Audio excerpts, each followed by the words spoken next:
Hello friends, welcome back to our channel மாணவன் ஆசிரியர். இன்றைக்கி இந்த வீடியோவில் 12ஆம் வகுப்பு முதல் திருப்புதல் தேர்வு 2025 தாவரவியலுக்கான கவர்மெண்ட்டோட ஒரிஜினல் கொஷின் பேப்பர் தான் பார்க்க போகிறோம். 12th standard pure science botany Tamil medium question paper. So total mark வந்து 70 மார்க்கு, 1 மார்க் வந்து 15 1 மார்க் கேட்டிருக்காங்க. நீங்கள் எந்த டிஸ்ட்ரிக்டாக இருந்தாலும் சரி, கண்டிப்பாக இந்த கொஷின் பேப்பரில் கூடிய கொஷினை நல்லா படிச்சிருப்பாங்க. இதில் இருந்து கொஷின்ஸ் எல்லாம் உங்களுக்கு அப்படியே ரிப்பீட் ஆகும். ஸோ இதில் பார்த்தீங்கன்னா நமக்கு 2 மார்க் கொஸ்டின். இருமடிய வித்தாக்கம் என்ற சொல்லை வரையறை எடுத்துக்காட்டு தருக. மெண்டலியத்தை மறு ஆய்வு செய்து கண்டறிந்த அறிவியல் அறிஞர்களின் பெயர்களை எழுது. தாவு மரபணுக்கள் என்றால் என்ன? PBR 322 படம் வரைக. சதைப்பற்றுடைய தாவரங்கள் என்றால் என்ன? 2 எடுத்துக்காட்டு தருக. ஒளிச்சேர்க்கையின் ஒட்டுமொத்த வேதியியல் சமன்பாட்டை எழுது. விதை சேமித்தல் வேம்பின் முக்கியத்துவம் வெறி.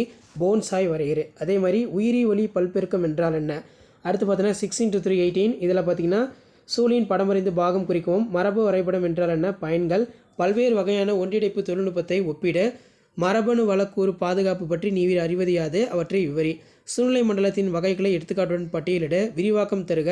IUCN CCS IRI. பயிர் பெருக்கத்தில் புதிய பண்புக்கூறுகள் உருவாக்கும் புதிய பயிர் பெருக்க தொழில்நுட்ப முறைகளை குறிப்பிடு. கர்க்குமா லவங்கா டெக்டோனா கிராண்டிஸ் தாவரங்களின் பயன்கள். தாவரங்கள் ரெட்டிட்டோ மலைப்பு எவ்வாறு தீங்குக்கு எதிராக பாதுகாப்பு அம்சமாக செயல்படுகிறது? 5 மார்க் பொறுத்த வரைக்கும் டபீட்டம் என்றால் என்ன? அதன் வகைகள் பணிகளை எழுது. பல்கூட்டு பாரம்பரியம் எடுத்துக்காட்டுடன் விளக்குக. குரோமோசோம் அமைப்பின் பிறழ்ச்சியினை விளக்குக. உயிரி ஒளி திருத்தம் என்றால் என்ன? உயிரி ஒளி திருத்தத்திற்கு இந்த எடுத்துக்காட்டு. தாவர திசு வளர்ப்பின் பயன்களை பட்டியலிடு. உவர் சதுப்பு நில தாவரங்கள் என்றால் என்ன? உவர் சதுப்பு நில தாவரங்கள் ஏதேனும் 5 சதப்பெற்ற பண்புகளை வரிசைப்படுத்து.